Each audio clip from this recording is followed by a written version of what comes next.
Voltamos para o segundo bloco do programa Polêmica. Para você que ligou a TV agora, estamos aqui com a jornalista Flávia Ribeiro. Flávia, no bloco passado você comentou conosco a sua opção religiosa. E já virou até tradição a gente sempre conversar um pouco sobre esse conhecimento, sobre essa visão de vida de cada um. São duas perguntas em uma só. A primeira é saber se a pessoa vive sem religião, na sua opinião. E segundo, qual é a visão da morte na sua religião? Então, viver sem religião até vive, né? E a gente até conhece alguns casos de uns ateus aí que são mais cristãos, têm uma postura melhor do que de muito religioso, né? Que está pregando a intolerância, que está pregando a divisão, quando na verdade deveria pregar a harmonia, né? Somos todos irmãos, estamos todos no mesmo barco chamado Terra, precisamos entregar um planeta melhor para os nossos filhos. Aí às vezes a gente ouve assim, as pessoas falando assim, que filho que eu vou deixar para o mundo? Que filho que a gente está deixando para o mundo? Que planeta estamos entregando, né? Precisamos cuidar do nosso planeta. Ele é o que nos possibilita a nossa existência, os nossos crescimentos, as nossas vivências. Então, assim, a questão de ensinar as crianças a terem respeito pelo planeta em que vivem é muito urgente. A gente precisa ensinar isso a eles. E pensar em quem vem depois, né? Então, isso aí parece que é só sustentabilidade, só ecologia, mas está intimamente, para mim, assim, natureza é Deus. Deus está na natureza. Nas contemplações que a gente às vezes deixa de observar, né? Do direito de acordar com visão, sim, de andar, de comer. Sim, e até da árvore. Sim. Aquela árvore é uma manifestação de Deus. E eu, assim, sou quase a menina do dedo verde.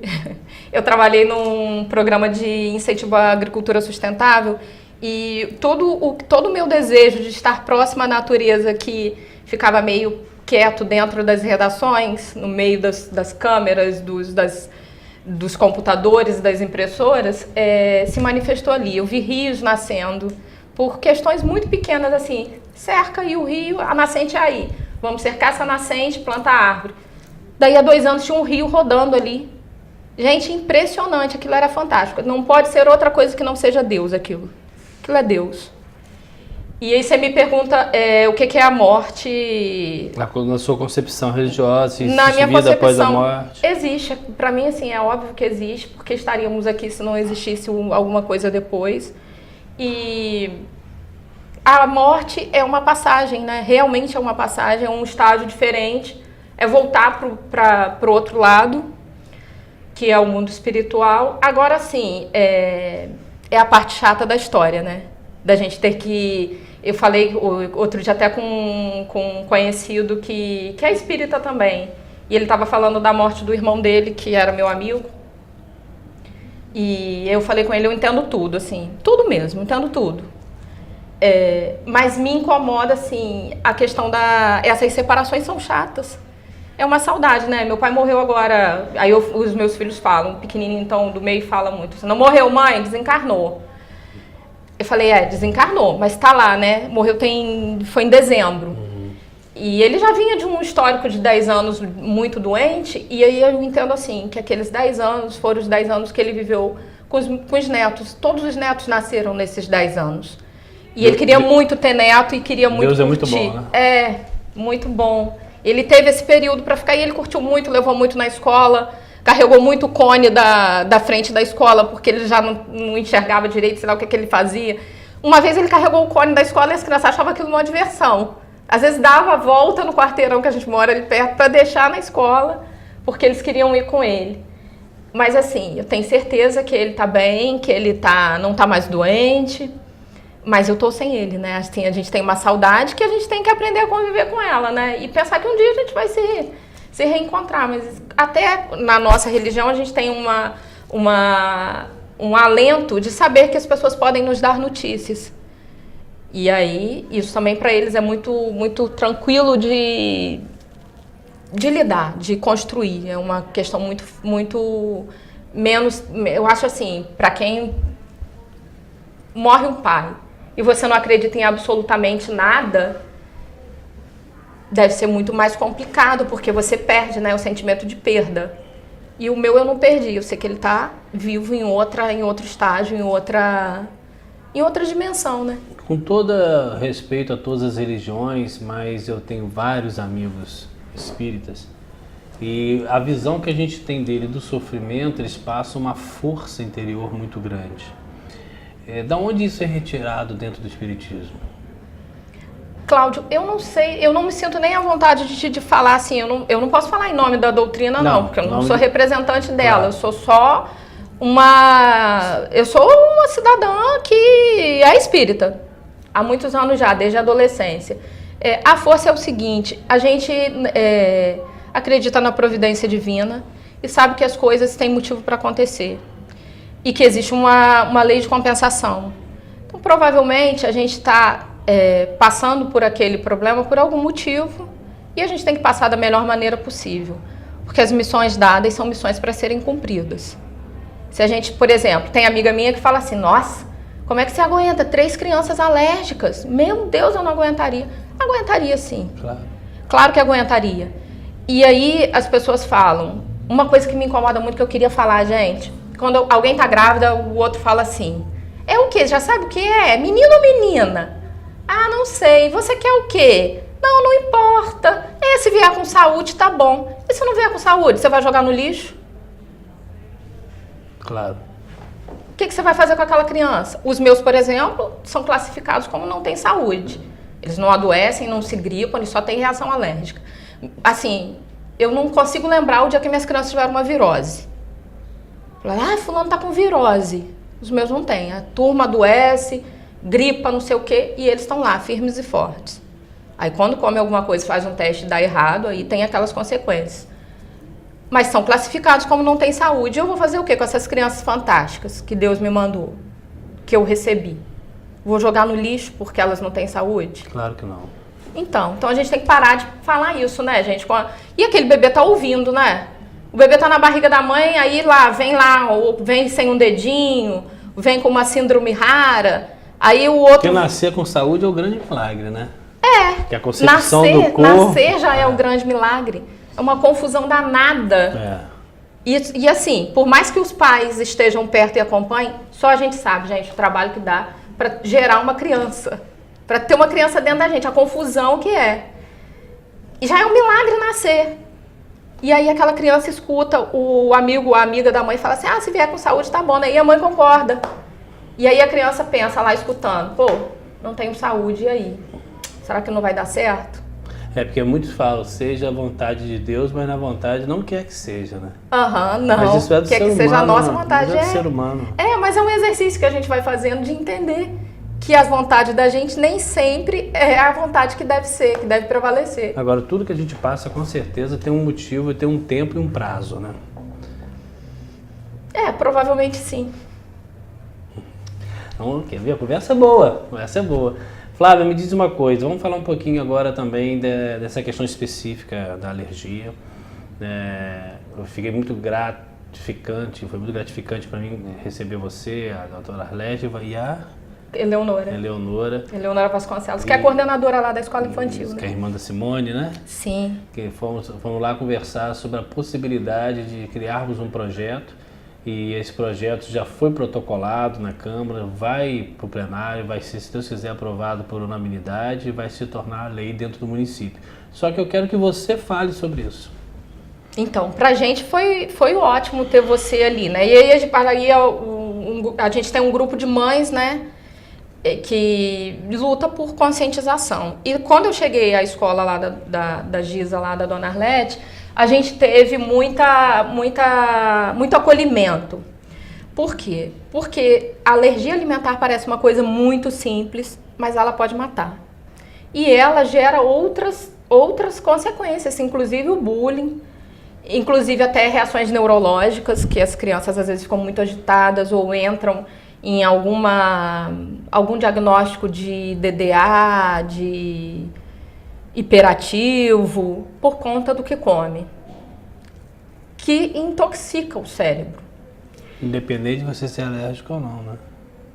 A gente não tem drogas que intoxicam? Claro, não tem drogas que...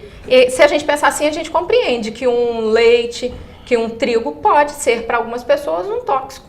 Sim. Né? E a gente não tem um chazinho de camomila ou chazinho de cedreira que acalma? Então a gente também deve ter na natureza coisas que agitam. Com certeza. Né? E aí, quando a gente pensou em você, por que a gente pensou? Claro, porque a gente tem filhos no mesmo universo, né? Já fica mais fácil. E porque você está ligado às necessidades alimentares especiais. Era coerente a gente pedir a você que prestasse atenção nisso e que propusesse uma lei que criasse a semana de conscientização sobre alergia alimentar em Campos.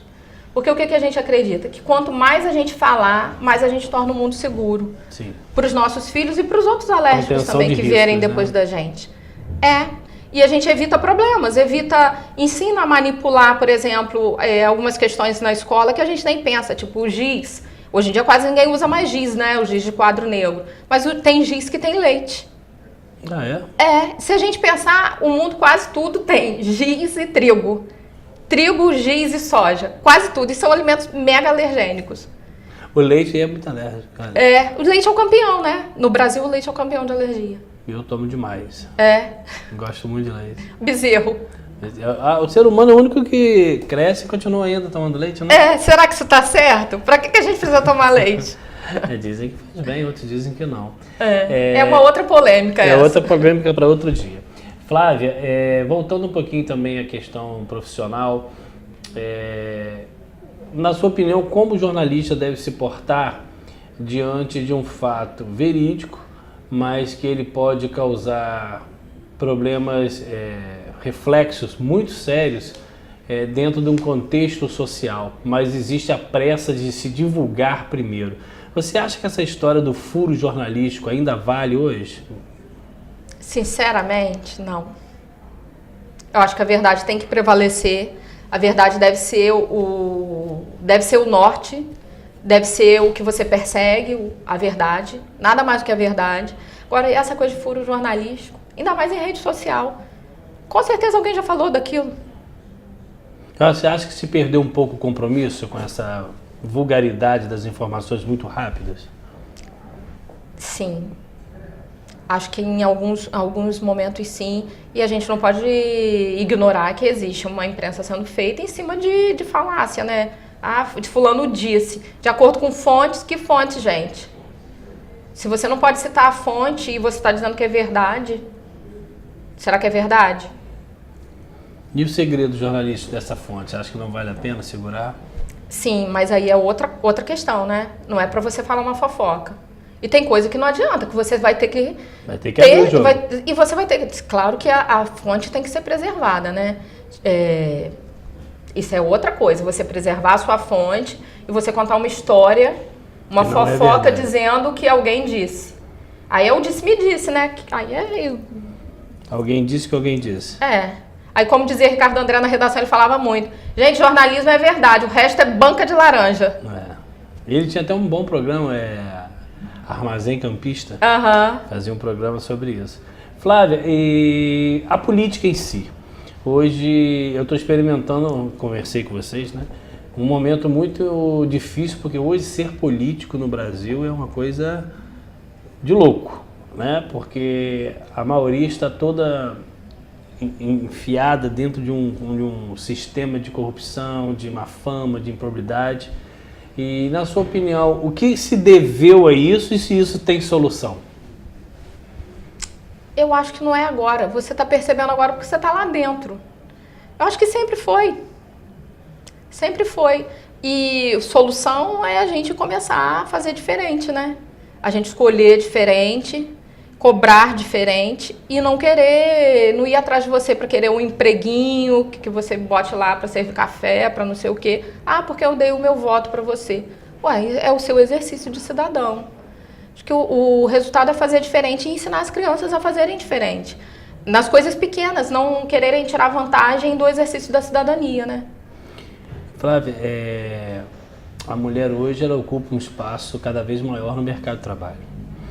E apesar de ainda acontecer algumas diferenças, ela hoje é uma realidade.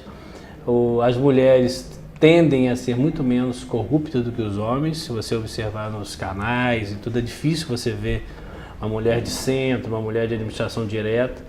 Mas nós estamos deixando um pouco, devido a esse corre-corre, os filhos na mão de terceiros.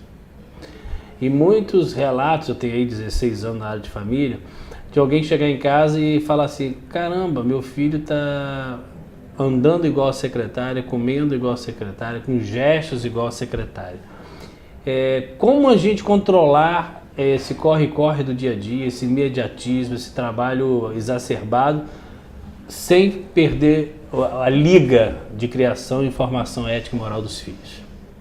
Então, para mim, assim, para mim foi diferente porque eu pude, quando as crianças precisaram, eu pedi demissão quando o Joaquim tinha 9 meses, porque ele não podia ficar em creche. Eu não achava justo ele ficar com ninguém, alguém deixar de trabalhar, tipo a minha mãe, para ficar com o meu filho. Eu pedi demissão e aí ele voltou para a creche quando ele tinha 1 ano e 9 meses, o meu filho do meio, né? E aí eu voltei a trabalhar. Agora eu tô há 3 anos por conta da pequenininha, da Maria. E agora ela já foi para a escola, então pode ser que eu consiga me organizar agora para ela sair. Os meus são diferentes porque eles são alérgicos alimentares. Eu produzo absolutamente tudo que eles comem. Eu faço todas as compras e eu cozinho tudo que eles fazem, tudo que eles comem. Para essas mães que os filhos têm necessidades especiais como os meus, talvez ainda seja um pouco mais complicado. Mas em geral, para uma mãe comum, com um filho comum, ninguém é comum, né, gente? Todo mundo é especial, mas assim, para quem está na média, o mercado é muito injusto, né, com as mulheres. Ainda é muito injusto. E acho que a gente tem que começar a prestar atenção nisso. E buscar meios de ir entrando, porque assim, é muito agressivo com as mulheres e com os filhos também. Eu vejo amiguinhos dos meus filhos que eles são levados pelas babás, eles são retirados da escola pelas babás. E a babá é que administra a vida da criança. E tem uma outra questão também que eu acho que a gente tem que pensar enquanto mãe e enquanto pai também. A gente vai ter filho, não vai? A gente quer ter filho? Então a gente tem que pensar como é que a gente planejar, como é que a gente vai fazer aquilo. Não pode ser uma coisa revelia, né? Não, porque sim, você não vai poder mais ficar o tempo inteiro que quando sua filha não existia, você não é o mesmo tempo, você não tem mais o mesmo tempo. Você tem menos tempo para o trabalho, porque você tem que ter tempo para ela. Claro. E assim as mães também, as mães e os pais. Agora, uma coisa que eu vou dizer a vocês, as mulheres têm um poder de trabalho imenso, fantástico. Mulher dá conta. Então, assim, as coisas têm que ser flexibilizadas para que elas deem conta do que elas precisam dar. Perfeito. Estamos aqui com a jornalista Flávia Ribeiro, vamos ao intervalo e voltamos para o último bloco.